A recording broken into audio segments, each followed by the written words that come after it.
welcome back. The segment of jerk chicken. And you've seen us cut the chicken up, seen me cut it up. You saw me, or Chef Branch, season it, so now we're going to fry it. Now this grease is hot, so I had to turn the temperature back down some. So you want chicken to be hot, or the oil to be hot, to cook chicken. But as we had mentioned earlier, if you get it too hot, it can actually catch on fire. You don't want that. You don't want to set the kitchen on fire.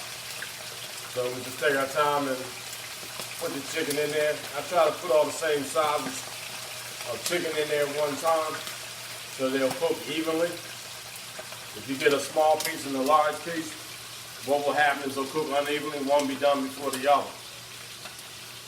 If you have people waiting for you for dinner, that you want to make sure that you cook them to the right temperature.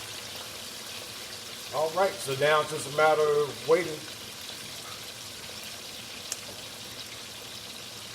It takes approximately 20 minutes to cook a chicken wing. And sometimes if they're really big, and if it looks like the oil's going to overcook them, I'll take them out and I'll strain them. I'll put them on paper towels, drain them, and then I'll stick them in the oven and let them cook slowly on a low temperature in the oven, just to make sure that the temperature gets all the way inside to the bone, so we're not eating any raw chicken.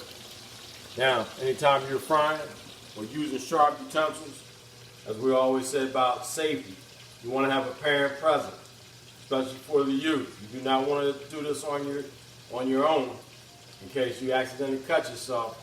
So it's extremely important that you have the supervision of a parent when you decide to embark on cooking.